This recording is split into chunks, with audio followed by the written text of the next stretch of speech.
Hi, boys and girls. Last week we started learning about how-to writing. So we practiced writing about how to make hot cocoa, and we did that together, right? First, we looked at what how-to books have, and I showed you lots of different examples. Then we decided to make a how-to book about hot cocoa, and we made our ingredients page, right? All the things you would need to make hot cocoa. And then we decided to go ahead and write out the steps. And then last we added the pictures, like those procedural pictures, those close-up details showing you the steps so that your reader would know what to do.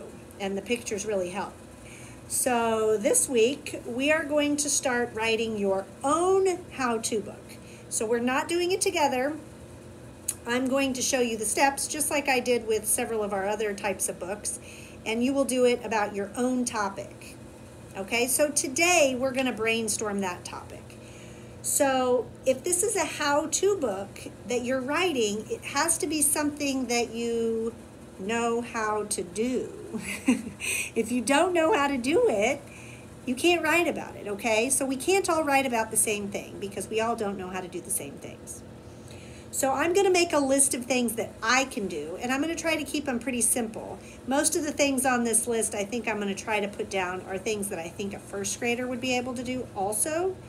Okay, so I'm going to try to think of Tucker when I'm thinking of this list so that maybe it will help you think of things that you can do. You're going to be brainstorming a list too. This is what you're going to be putting on Seesaw, is your list of things that you can do, okay? And then I'll probably have you circle the one that you like the best, that you probably think you're going to be writing your how-to book on. All right, so things I can do. And remember, I'm going to be thinking like Tucker because he's a first grader. So things Tucker can do.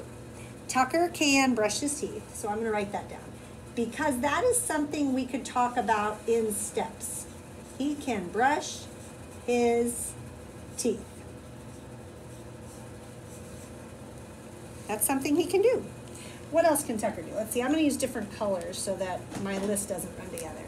Tucker can make a sandwich. It might make a big mess, but he can make a sandwich. Make a sandwich.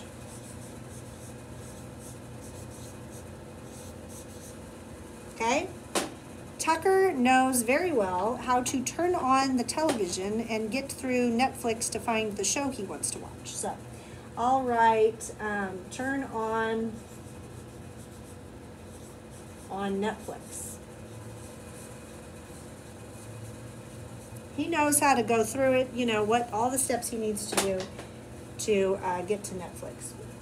Tucker knows how to play lots of games, so he could probably teach somebody else how to play a game. Games like Yahtzee, games like Connect 4. We play a lot of games, so I think he could teach somebody how to play a game. He plays a lot of games outside, too. He plays some kind of game that he calls 500. I think he could probably teach somebody how to play 500. Tucker knows how to get ready for school, so I could talk about that. There's steps there, so I'll say brush your teeth would maybe be part of this. Get ready for school. Tucker also knows how to set the dinner table.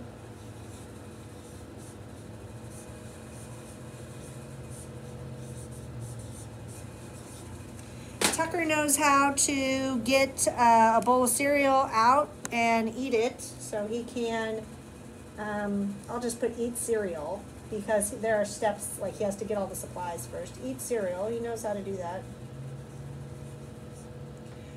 Let's see, what else does Tucker know how to do? Trying to think of some toys that he might know how to play with. He could probably teach you how to build something, build with Legos or Lincoln Logs or something. He could probably tell us this. Okay, so I'm sure there's more things that I'm not even thinking of. He could probably tell us how to walk the dog. He could probably tell us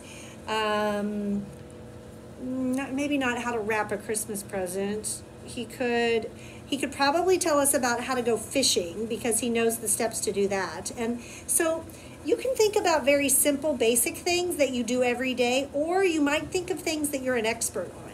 Like Tucker catches a lot of fish, and he does it often. If you are in some kind of sport, like football or soccer, or maybe you're in dance or gymnastics or cheerleading, maybe you could tell us how to do that. You could tell us how to do a cartwheel, a front flip, how to line up to catch a pass. In football, you could tell us how to dribble. Maybe you know how to do a certain art project, or you know how to draw something. Maybe you know how to make your bed, so it could be chores. I mean, there are so many things that you might do. So try to think of something kind of unique. Like, honestly, I really like the one about fishing for Tucker, now that I thought about it.